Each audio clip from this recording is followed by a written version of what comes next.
Bonjour et bienvenue. Faisons le point sur les événements qui ont fait vibrer le monde de la culture en 2024.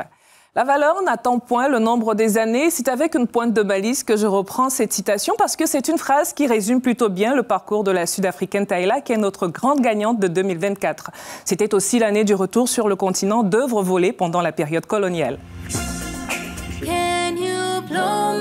Elle a été l'une des artistes africaines les plus en vue au cours des derniers mois. Tyla a terminé 2024 comme elle a commencé. En février, aux États-Unis, elle décroche un prix aux Grammy Awards, puis 2 trophées aux BET Awards. Et enfin, en novembre dernier, elle est honorée dans 3 catégories lors des MTV Europe Music Awards, une première pour une artiste africaine.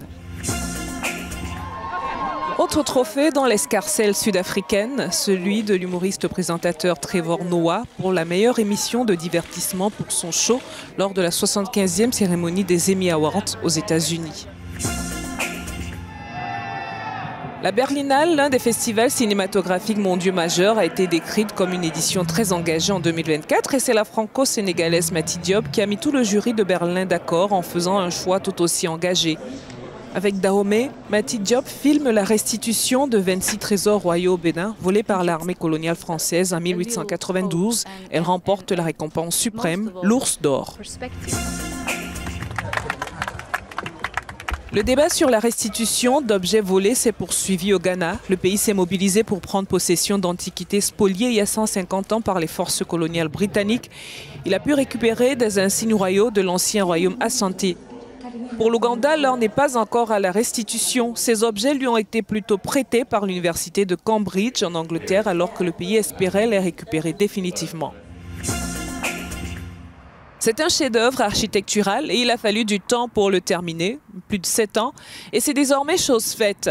La plus grande mosquée d'Afrique a été inaugurée en Algérie.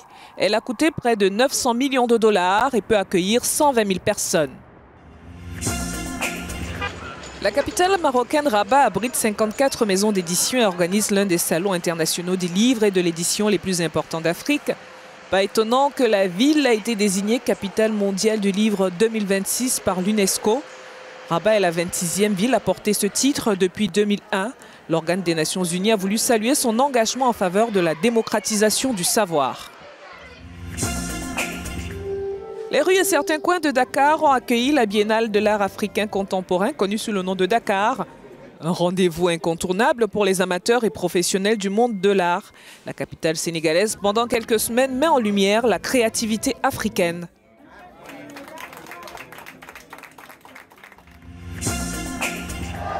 L'histoire se termine bien pour Miss Nigeria.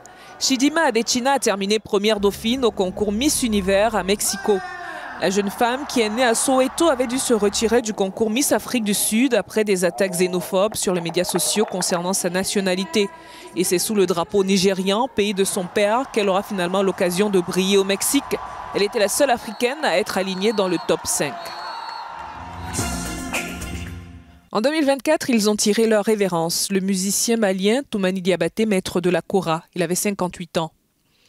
L'écrivain sud-africain Breiten Breitenbach, figure emblématique de la lutte contre l'apartheid. Quincy Jones, géant de la musique américaine et qui fut l'un des principaux artisans du succès international We Are the World. Et enfin, l'acteur américain John Amos, inoubliable pour son rôle de Kunta Kinte dans la série Racine.